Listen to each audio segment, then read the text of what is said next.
Ohio State and Notre Dame will play for the 2024-25 College Football National Championship. Welcome into the Voice of College Football. Appreciate you stopping by for the best in discussion, debate, and analysis. Please like the video and subscribe.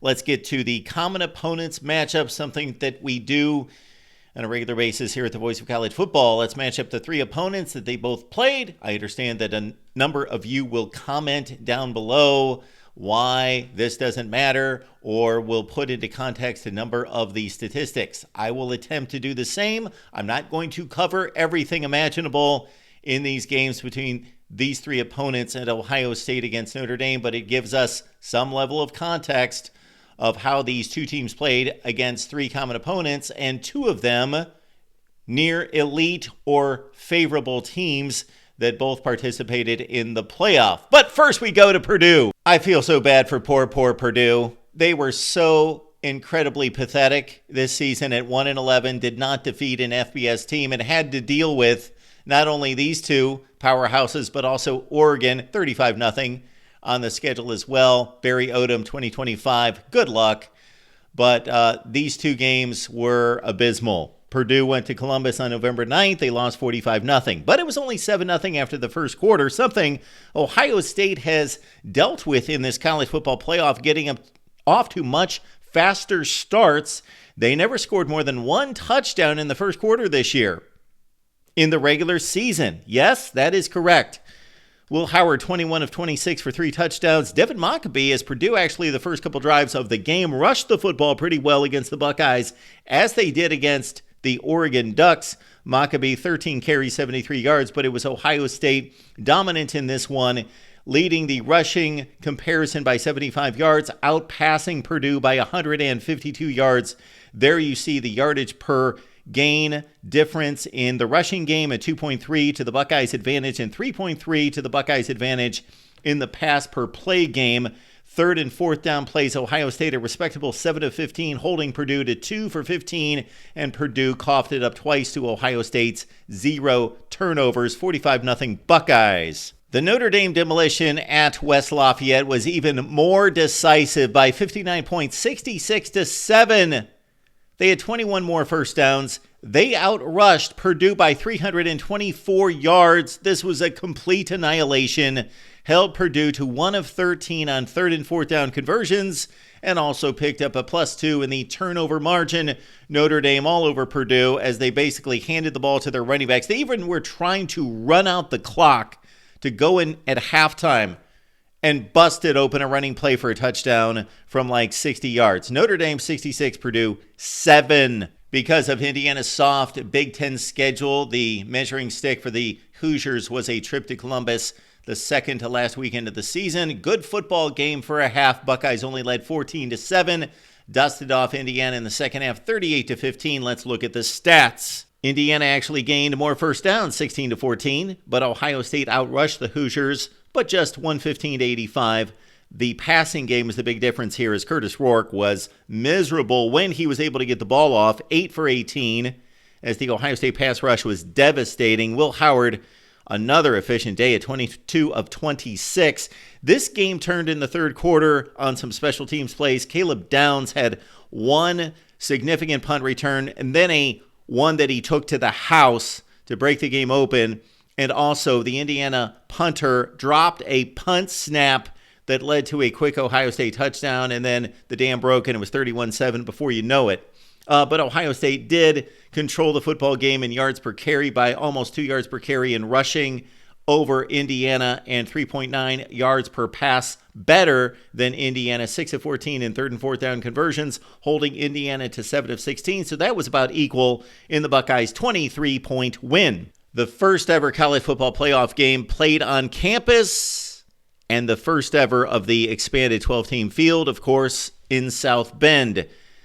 Don't let the final score fool you if you did not see this game, and I'm sure in years to come, people will overestimate Indiana's competitive nature in this game against Notre Dame. Notre Dame completely dominated this game. It was 20-3 at halftime. It was 27-3 with 2 minutes left in the game. Garbage touchdowns by Indiana. They posted a touchdown and a 2-point conversion to get from 3 to 11, and then they scored another touchdown to make it 27-17.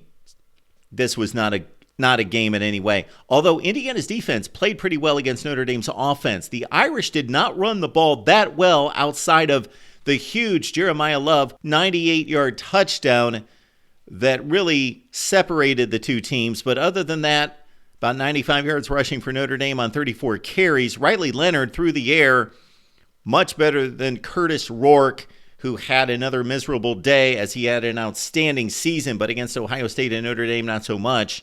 The Notre Dame defense had 3 sacks and 10 tackles for loss. And again, Riley Leonard coming through in a big spot, 23 of 32, 201 yards, as Notre Dame had 130 more rushing yards. Now, Indiana outpassed Notre Dame, but not from an efficiency standpoint, and certainly a lot of garbage yardage in the fourth quarter in this one, as Notre Dame outrushed them by 3.2 yards per carry, better on third and fourth down, 7 of 13 versus Indiana's 4 for 13.